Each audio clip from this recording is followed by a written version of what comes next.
یا کوئی اس طرح سے کوئی ہوائی جہاز یا پرندے گزرتے نظر آ رہے ہیں، تو اس طرح کی نماز میں آپ دیکھ رہے ہیں کہ ایکسٹرنل ایک ڈسٹریکٹرز ہیں کہ جو بیرونی طور پہ کچھ چیزیں ہیں جو انسان کو مخل ہو رہی ہیں، تو اس سے کس طرح سے بچا جائے۔ تو اس کے لیے امام صاحب دو طریقے بتاتے ہیں۔ ایک تو یہ کہ اپنی نظریں نیچی رکھی جائیں اور سجدے کی طرف نگاہ رکھی جائے پوری نماز میں، تو کہیں ادھر ادھر نظر نہ جائے۔ اور دوسری جس چیز کی اجازت دیتے ہیں امام غزالی رحمۃ اللہ علیہ، وہ یہ کہ انسان جو ہے وہ سالک، وہ اپنی آنکھوں کو بند بھی کر سکتا ہے،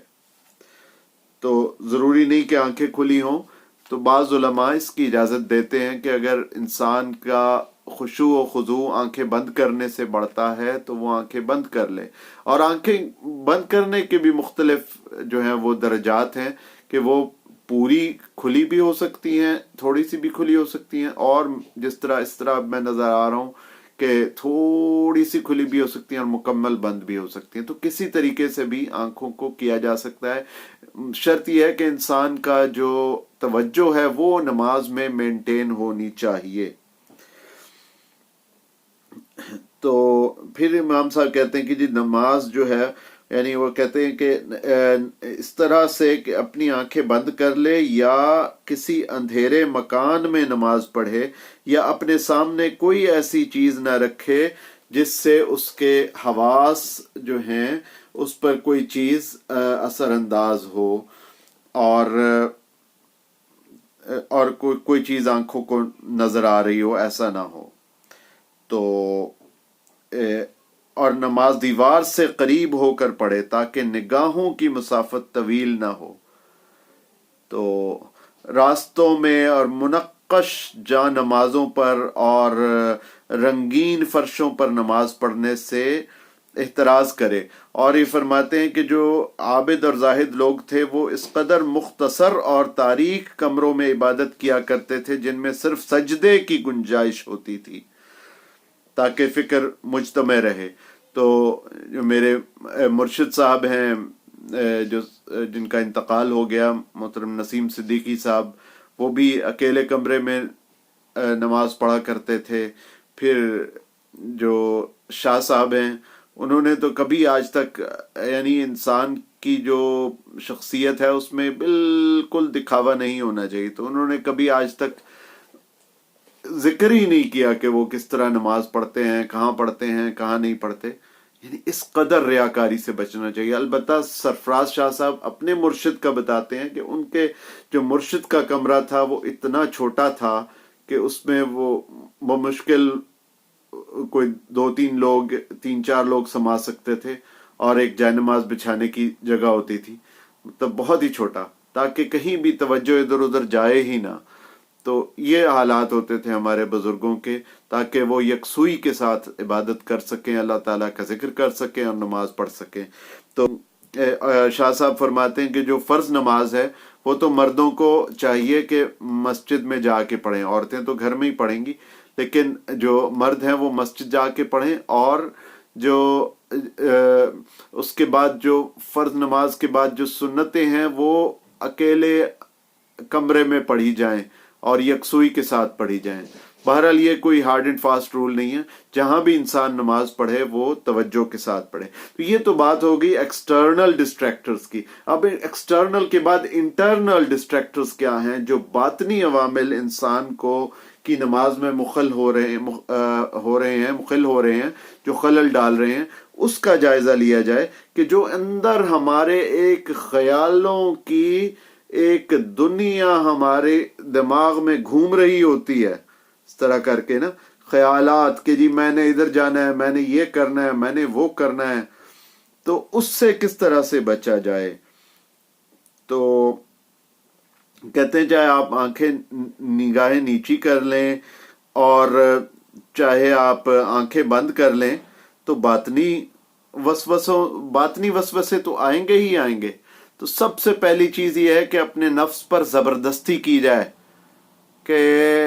اپنی جو توجہ ہے اس کو نماز کی طرف رکھنا ہے لازماً،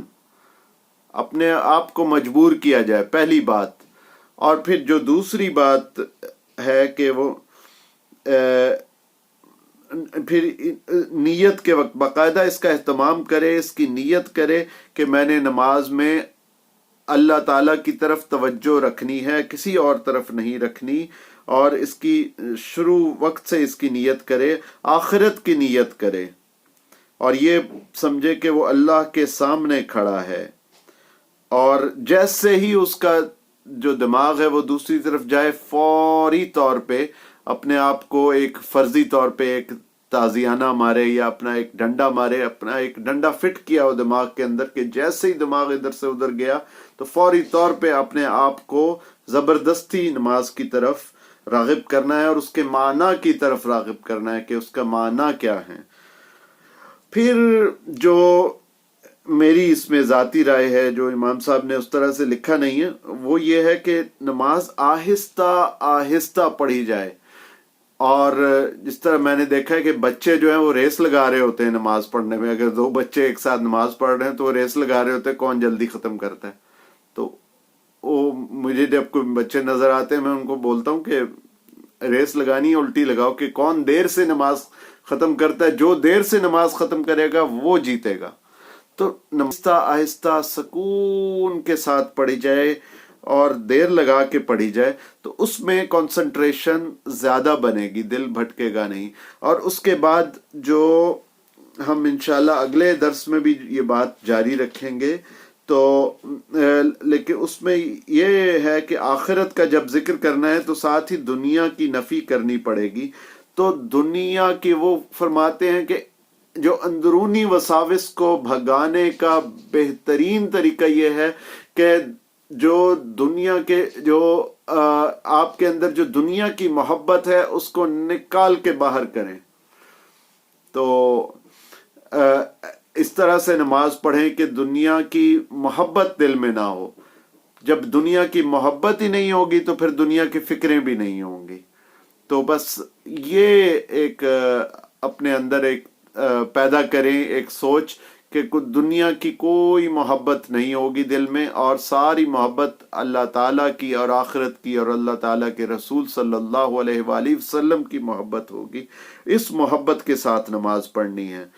تو پھر انسان کو جو اندرونی وساوس ہیں وہ بھی انسان کو ڈسٹریکٹ نہیں کر سکیں گے۔ پھر یہ کہ نماز میں جو وہ پڑھ رہا ہے اس کو سمجھ سمجھ کے پڑھے، آہستہ آہستہ پڑھے گا تو زیادہ سمجھ آئے گی۔ پھر تلاوت کر کے پڑھے، ہر چیز کو تلاوت کر کے پڑھے، الحمد للہ رب العالمین، جتنا تلاوت پڑھ کے کر کے پڑھے گا تو اس طرح سے بھی خشوع و خضوع پیدا ہو سکتا ہے۔ اب سبحان ربی العظیم ہے، اس کو کہنے کا یہ بھی طریقہ ہے کہ سبحان ربی العظیم، اور ایک طریقہ یہ بھی ہے سبحان ربی العظیم، اور ایک طریقہ یہ بھی ہے سبحان ربی العظیم، سبحان ربی العظیم، یعنی تلاوت کر کے گا گا کے اس کو پڑھے۔ تو یہ سارے طریقے ہیں، جس طریقے سے بھی انسان کو زیادہ سمجھ آئے تو وہ اس طرح سے پڑھے، اور اتنا اس میں فوکس کرے تاکہ جو اندرونی وساوس ہیں وہ انسان کو تنگ ہی نہ کر سکیں۔ تو اس میں اس سلسلے میں جو احادیث وارد ہوئی ہیں وہ، اور جو اسلاف کا جو طریقہ رہا ہے اس کو ہم انشاءاللہ اگلی نشست میں اس کا مطالعہ کریں گے۔ تو آج کے لیے اتنا ہی، وآخر دعوانا ان الحمد للہ رب العالمین۔